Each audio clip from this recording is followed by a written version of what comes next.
એવા વૈષ્ણવનો જે આ વૈષ્ણવત્વ જે ધર્મ છે એ એનો સહજ ધર્મ છે. એટલા માટે શ્રી મહાપ્રભુજી આજ્ઞા કરે વૈષ્ણવત્વમ હિ સહજમ. આ વાક્ય ટીકાનું 100% બધાને ઉપરથી ગયું છે. આ ઉપરથી ગયું છે. વૈષ્ણવત્વ શું છે? શ્રી મહાપ્રભુજીના વચનો, શ્રી ગુસાઈજીના વચનો, આપના સિદ્ધાંતો, આપના ઉપદેશો, તેને જે જીવ પોતાના જીવનમાં આત્મસાત કરે છે, આત્મસાત કરી તદનુસાર પોતાનું જીવન યાવત પ્રાણ આ મરણાંત પોતે જીવી રહ્યો છે, પ્રમાદ રહિત થઈને, મોહ રહિત થઈને, એવો જે વિશુદ્ધ આચરણ યુક્ત, સ્વમાર્ગીય વિશુદ્ધ આચાર યુક્ત જે જીવ છે, તે જીવને જ વૈષ્ણવત્વ પ્રાપ્ત થાય છે. આ આપણે આપણા જીવનમાં ઉતારવાની અત્યંત આવશ્યકતા છે. તો આ તો શિક્ષાપત્ર છે. અને શિક્ષાપત્રની અંદર તો એક એક વાક્યની અંદર ઉપદેશ જીવના કર્તવ્યને સમજાવવામાં આવ્યું છે. અને અઘરા અઘરા કર્તવ્યો હોય પછી એના શ્રવણમાં પણ ક્લેશની અનુભૂતિ તો થાય. પણ હવે શું કરું, આપે સૌએ મને બોલાવ્યો છે, આ વિષય આપ્યો છે, અને આપ સૌએ પણ એટલા પ્રેમથી આવ્યા છો, હું ફસાણો ને તમે ફસાણા. ચાલો, આ વાક્ય તો બધાને આવડતું હશે. જેણે પોતાના જીવનમાં ગોકુલાધીશને પોતાના હૃદયમાં ધારણ કરી લીધા છે, જેણે જે વૈષ્ણવે શ્રી ગોકુલાધીશને પોતાના હૃદયમાં પધરાવ્યા છે, સર્વાત્મના હૃદય, સર્વાત્મ ભાવથી શ્રી ગોકુલાધીશને હૃદયમાં જેણે ધારણ કરી લીધા, પછી શ્રી મહાપ્રભુજી આજ્ઞા કરે તત કિમ પરમ, પછી હવે એના માટે બીજું શું બાકી રહે છે? લૌકિક કર્મ વ્યવહાર જન્ય વ્યવહારોથી બીજું શું વિશેષ રહે છે? વૈદિક કર્મજન્ય ક્રિયાઓથી બીજું હવે શું વિશેષ રહે છે? કંઈ જ નહીં. કારણ કે એને લોક વેદાતીત પુરુષોત્તમનો સંબંધ એની સાથે થયો છે. વિચાર કરો, આ વૈષ્ણવતા ને નિભાવવી કેટલી કઠિન છે. આ એટલો સહજ ધર્મ નથી, આ એટલો સહજ માર્ગ નથી. આવી ગયા, નામ નિવેદન થઈ ગયું, કંઠી પહેરી લીધી, ભલે વૈષ્ણવત્વ પ્રાપ્ત થઈ જાય છે, પણ આપણે ભગવત કૃપાના અધિકારી નથી બની શકતા. ભગવત કૃપાના, પ્રભુના અનુગ્રહના જો પાત્ર બનવું હોય તો એ ત્યારે જ સંભવ છે કે આવા પ્રકારના અલૌકિક આચારથી યુક્ત એ વૈષ્ણવ હોય. શ્રી મહાપ્રભુજીનો આ માર્ગ એવો કઠિન માર્ગ છે. લૌકિક વૈદિકમાં જ રહેવું, લૌકિક વૈદિકમાં રહીને પણ પ્રભુના થઈને રહેવું, લૌકિક વૈદિકમાં રહેતા રહેતા પણ તેમાં લિપ્ત ન થવું, આ બહુ કઠિન વાત છે. અને આગળ જતા એક સમય એવો આવે છે, પ્રભુ કૃપા વિચારી જીવનું લૌકિક વૈદિક જ છોડાવી દે છે. એ પ્રભુના કૃપાથી જ જીવનું લૌકિક વૈદિક છૂટી જાય છે. જીવને સાધન નથી કરવું પડતું. પણ એ ક્યારે? જ્યારે પૂર્ણ શરણાગત થઈને જીવ કૃષ્ણ સેવા પરાયણ થાય ત્યારે. પ્રભુના અનુગ્રહનો એ જીવ જ્યારે પાત્ર થાય, અને એવા સુપાત્ર જીવ ઉપર જ્યારે પ્રભુ અનુગ્રહ કરે છે, ત્યારે પ્રભુના અનુગ્રહના ફલ સ્વરૂપ તે જીવનું લૌકિક વૈદિક છૂટી જાય છે. પણ ત્યાં સુધી પહોંચવું તો ખરા, ત્યાં સુધી જીવને જવું તો ખરા.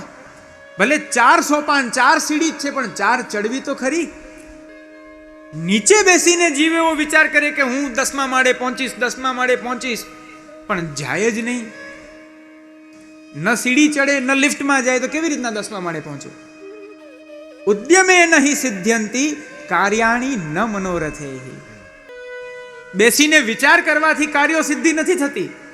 કૃત સંકલ્પ હોવો જોઈએ જીવ, દૃઢ સંકલ્પ હોવો જોઈએ જીવ, ત્યારે જઈને એ શક્ય થાય છે. તો લૌકિક વૈદિકની અંદર અનાસ્થા રાખીને જે જીવ કર્મ કરે, પ્રથમ શ્લોકની અંદર 3 કર્તવ્ય બતાડ્યા છે.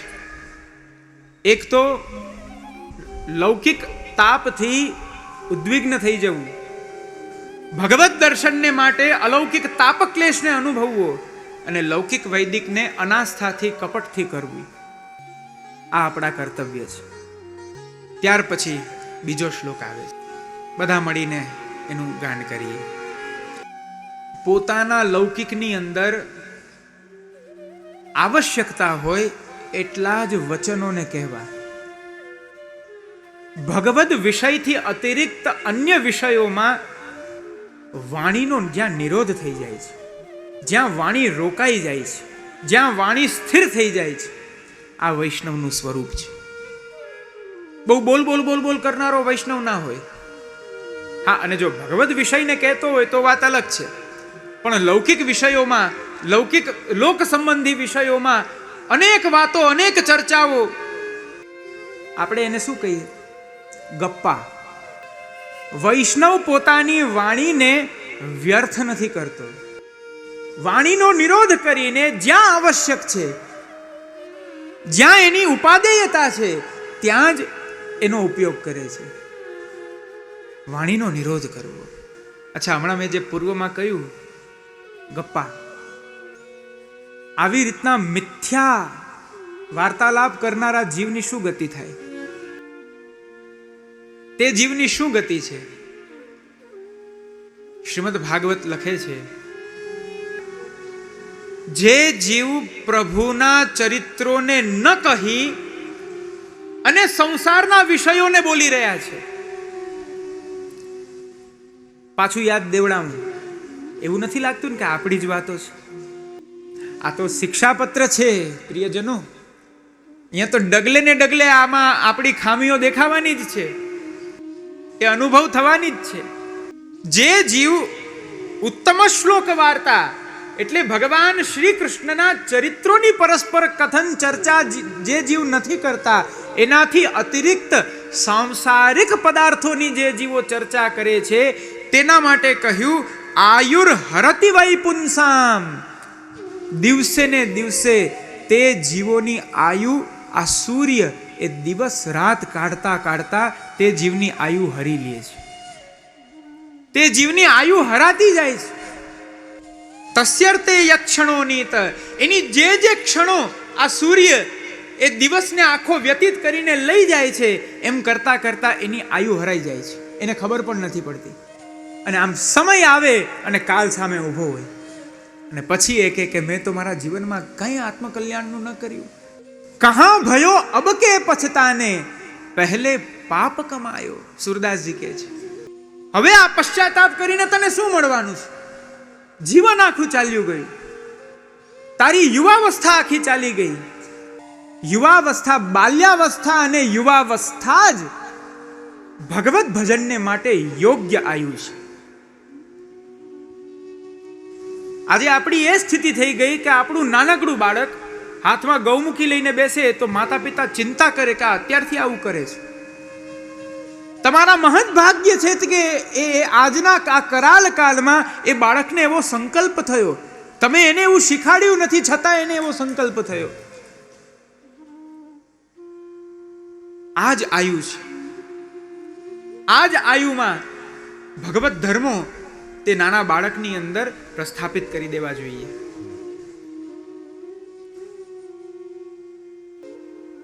હવે જો જે જીવ ભગવત કથા નથી સાંભળતો, ભગવાન માર્ગમાં આવીને ભગવત કથા નથી સાંભળતો અને અન્ય વિષયોને સાંભળે છે, તો તે જીવના કાન કેવા? જે જીવ ભગવાન માર્ગમાં આવી ભગવદ વચનો નથી કહેતો, ભગવદ વચનોની અંદર નિરુદ્ધતા બતાડે છે અને સંસાર ધર્મના સર્વ ચર્ચાઓ બહુ સ્પષ્ટતાથી કરે છે, તો તે જીવની વાણી કેવી? જે જીવનું મસ્તક પ્રભુની સન્મુખ નથી ઝૂકતું, સંસારના અન્ય પદાર્થો અને સંસારના અન્ય લૌકિક ભારોથી જેનું મસ્તક ઝૂકી જાય છે, તો તેનું મસ્તક કેવું? જેના હસ્તાદી એ ભગવત સેવામાં નથી લાગતા, પણ અહંતા મમતાના દરેક કાર્યોની અંદર તત્પર થઈ જાય, તો એના હસ્તાદી કેવા?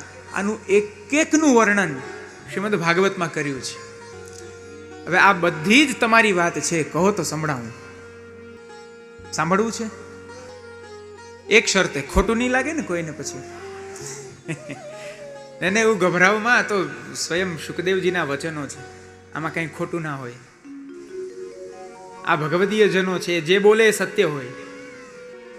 બિલે બતોરુક્રમ વિક્રમાન્યે ન શૃણવતઃ કર્ણપુટે નરસ્ય જિહ્વા સતી દાર્દુરિકે વસૂત ન ચોપગાય ત્યુરુગાય ગાથા.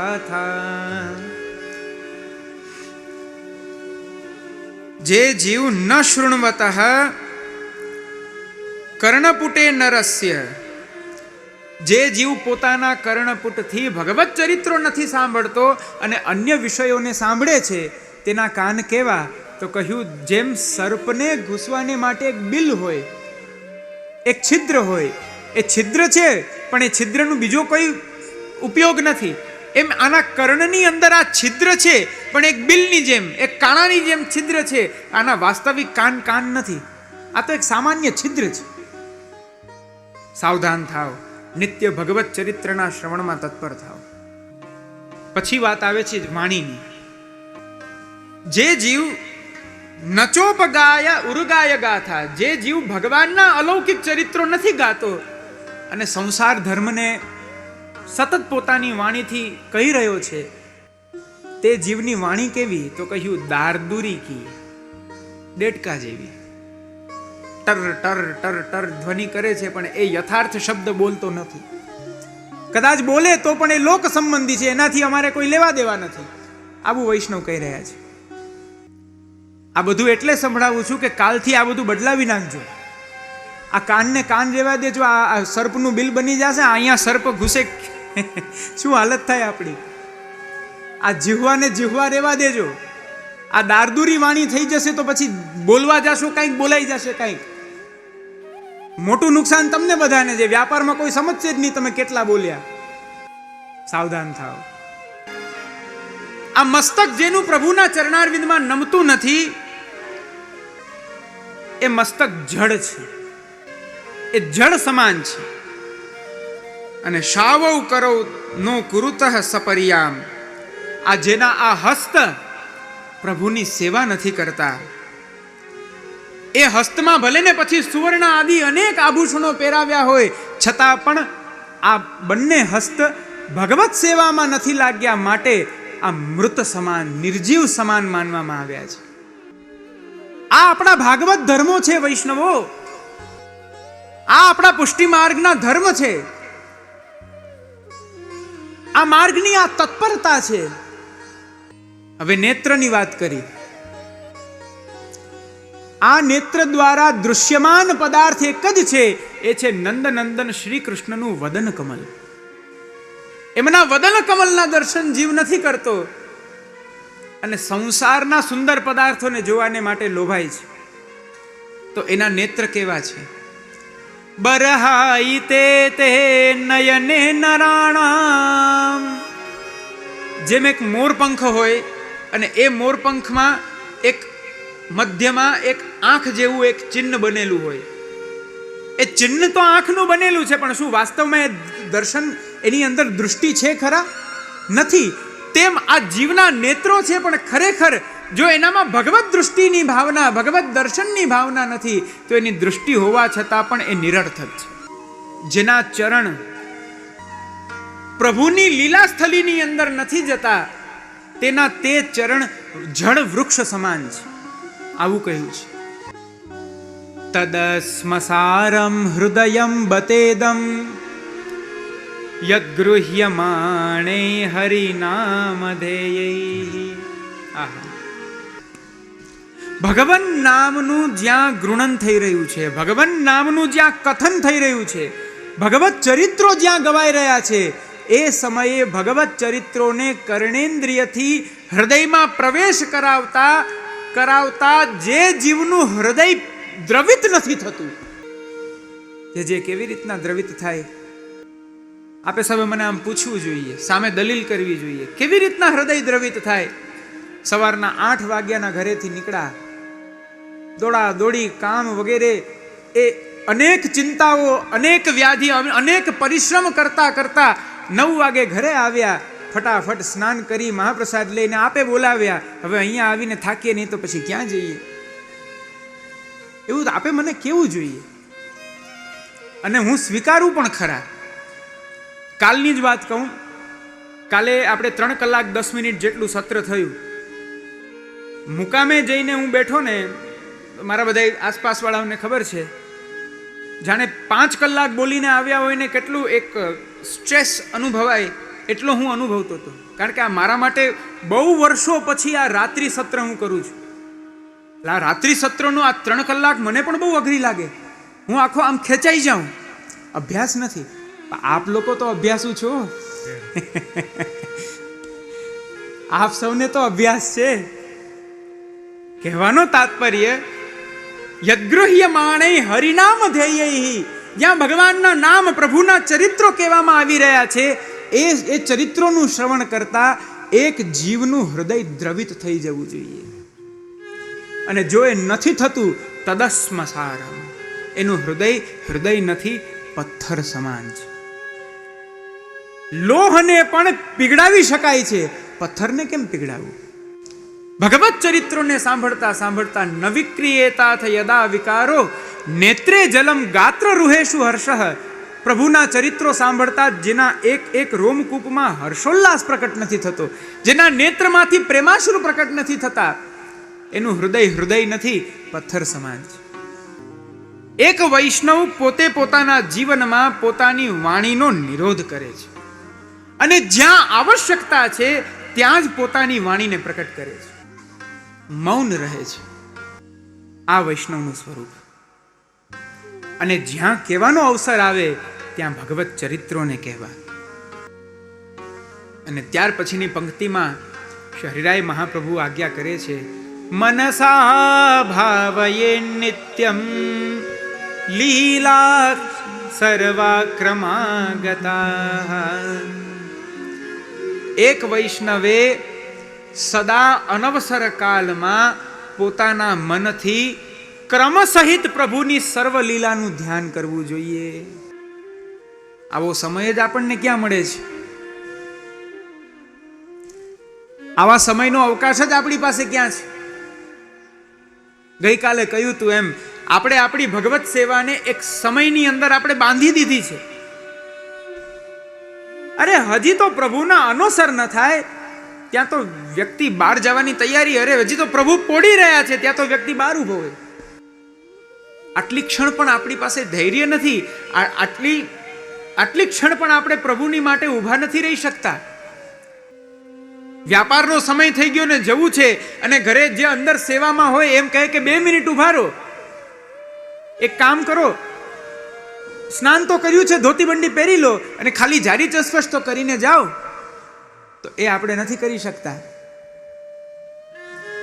તો અનવસર કાલમાં ભગવન્મય થઈને પ્રભુની એ સર્વ લીલાને, ક્રમપ્રાપ્ત સર્વ લીલાને, એનું ચિંતન, એનું ભાવન ક્યારે કરીશું? કેવી રીતના કરીશું? હવે આત્મચિંતન કરો કે ખરેખર શ્રી મહાપ્રભુજીના સિદ્ધાંતાનુસાર શું આપણે જીવી રહ્યા છીએ? શ્રી મહાપ્રભુજીની આજ્ઞા અનુસાર શ્રી વલ્લભના માર્ગમાં ભગવત કૃપાનુભૂતિ કરવાને માટે આપણું કોઈ આચાર એવું છે? આ શિક્ષાપત્ર છે. શિક્ષાપત્ર શું છે કહું? ટૂંકમાં એ અરીસો છે. હે જીવ, તું આવો હોવો જોઈએ, જો આ તારા સ્વરૂપને. શિક્ષાપત્ર એ દર્પણ છે. વૃત્રાસુરે કહ્યું ને, મન સ્મરેતા સુપતેર ગુણાંસ્તે ગૃણીત વા કર્મ કરોતુ કાય. મનસા, મનથી સર્વ લીલાને, ક્રમપ્રાપ્ત લીલાનું ભાવન કરવું. મંગલાથી લઈને શયન પર્યંત સર્વ પ્રકારની લીલાનું, વ્રજ લીલાનું, ગૌચારણાદિ લીલાનું, રાસાદિ લીલાનું એક વૈષ્ણવે અહર્નિશ ભાવન કરવું જોઈએ. અનવસર કાલમાં બેસી એવું ભાવન કરો કે જેના ભાવનથી આપણા હૃદયમાં તાપાત્મક ભાવ પ્રકટ થાય, જેનું ભાવન કરવાથી આપણા હૃદયમાં તાપ પ્રકટ થાય. અનવસર કાલમાં વેણુ ગીત, ગોપી ગીત, યુગલ ગીત આદિ એવા અનેક વિષયોને લઈ અનેક વૈષ્ણવે ચિંતન કરવું જોઈએ પ્રભુની લીલાનું. વ્રજભક્તો કઈ રીતના ભાવ ભાવિત થઈને પ્રભુને ભજે છે, તે જ ભાવથી ભાવિત થઈને આપણે પણ પ્રભુનું ચિંતન કરીએ. ઠાકોરજી ગૌચારણ કરવા પધારે છે. અને આ બાજુ વ્રજભક્તો પ્રભુના વિરહમાં પ્રભુની લીલાનું ભાવન કરે છે. શ્રી ઠાકુરજી વ્રજ વૃંદાવનની અંદર ગૌચારણમાં પધારે છે. વ્રજ ગોપિકાઓ વ્રજની અંદર સ્થિત છે.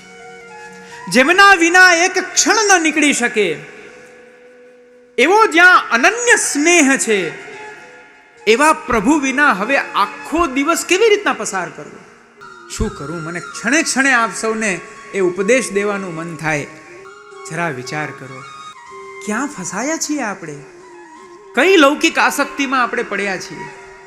અરે મૃગ તૃષ્ણાવત જે વસ્તુ દેખાઈ રહી છે એ સર્વ મૃગ તૃષ્ણાની પાછળ, એ મૃગજળની પાછળ જેમ હરણ દોડી રહ્યું છે એમ આપણે પણ દોડી રહ્યા છીએ. મૃગ તૃષ્ણાવત દૃશ્યમાનેષુ સંસારેષુ નિમગ્નોયમ જીવઃ. સામે જળ દેખાયું, હરણ દોડ્યું, ત્યાં જઈને પહોંચ જુએ છે તો જળ નથી, આગળ દેખાય છે, પાછું આગળ દોડે છે. એક પ્રસન્નતાને પ્રાપ્ત કરી, બીજાની પ્રસન્નતાને પ્રાપ્ત કરી, ત્રીજાની પ્રસન્નતાને પ્રાપ્ત કરી, આમ ને આમ એક વ્યક્તિ પોતાના આખા જીવનને નષ્ટ કરી દે છે. આમ ને આમ આખું જીવન નષ્ટ થઈ જાય છે. પણ કોને તમે પ્રસન્ન કરી રહ્યા હતા? જે વાસ્તવમાં તમારા છે જ નહીં, જેની સાથે તમારો વાસ્તવિક પરિચય સંબંધ છે જ નહીં. એ તો દેહ સંબંધી પદાર્થો છે. ભક્તિ માર્ગ તો આત્મ સંબંધી પદાર્થ સાથે સંપર્ક કરાવે છે.